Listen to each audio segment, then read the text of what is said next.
Nirmala Kenyam Kanasan content Barash me bajaling. Biakamal Kanor online TV.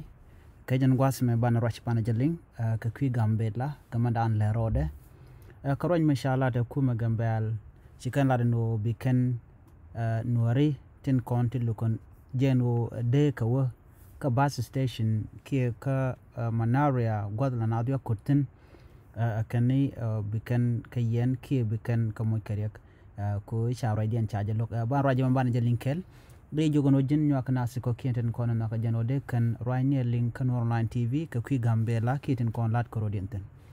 raje me mlat kono men tama rañ mi le rode rewi ka gambela Reika Gambela shukuma Gambel jelarno millok yeno biaben wi shari yen nuari ka logdun ko biawo kot gwa basni mewal chikan ladna kane aran kaye yen nuari chituk da lep nyora shenu kun ano kane benad bu nyur shenu ken lo shiran chituk da belep she logo jeno chinade kot gwaz dan la basni la ka latkatin kente garon mi kan ladan kuma Gambela kani gone yo bine dialan kon tinterega Gambela big barar ki big protest ke big demonstration biken alat ko biken blarno mena kot kabas e wal ke gwad dana na kutin ka manare e wal gwa ko de mela no la kana kutin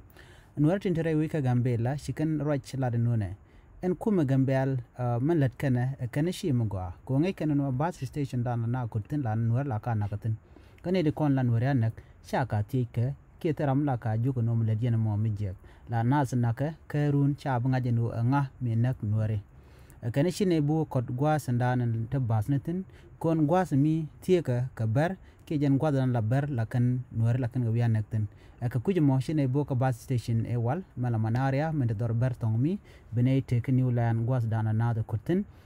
ci kuma Gambel je gujenu she chuong kane yen pangun yen nuare biya kot gwa basni me wal ko ci kuma jalar enono ci kawraje mo kan ladno kamlog yena biatre shinu kun duno ramo to le baje yen ke baje mo kariek kuma Gambel mo raj mi kan lad ala Gambel chuje ka jan gwasme ala ne dial kon tente ka transport ne kon te torbel te kadien kana wi yalla tin kon la wi yalla ne bar men kuma ba yo ken kan ka je kan den kon kula kot ka basni tin kon te ka tin kamanari andana tiek ka dorbar en gwas mi jan la yola ka jigatun antam ci yo ci gatel ko runa na makeli ko yo dial tel real le lu tongomi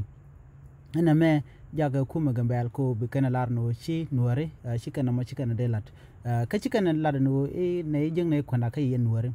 kana ita na kana shiang gwa basni ka jan kana kon jegen kon ga ngum jagen ko ba kan nak mi jen ngayena wo kan te ka resource ni ke kan ka resource ni panken ke ka kwakte de yendor je ka ngu mi jagen ko ba kan nago ke la ka mo kering ni siang ka sha ga biti ke sha te den cha je bugang mi to ko pujino tin wote kan longa Gambele ni ko la ko ka torbieli ngu ngot kan kami nakkan nuaremo ka shi kuma Gambel shi ka roch ka kwidien ne me jen la ni choda la tama chikan warga gorno ide nuare de kan yakut ka bus station ke ka manaria nomo chai chulok ane kola nuare ke nur community interai we ka Gambele anta mo ngode kana na tok ka raja dana chalat dungno chinware jalogo no chikan bo ka manaria ke ka bus station interai rak mala nuare wa nagatena ber na me ejero raja dan di linga jan gwasme kan online TV ban raja den ban leneling ke ku Gambela ani nwaga jekel ni ko ken ka ku subscribe mi jira mi jidit ke jan channel me biata kama bye bye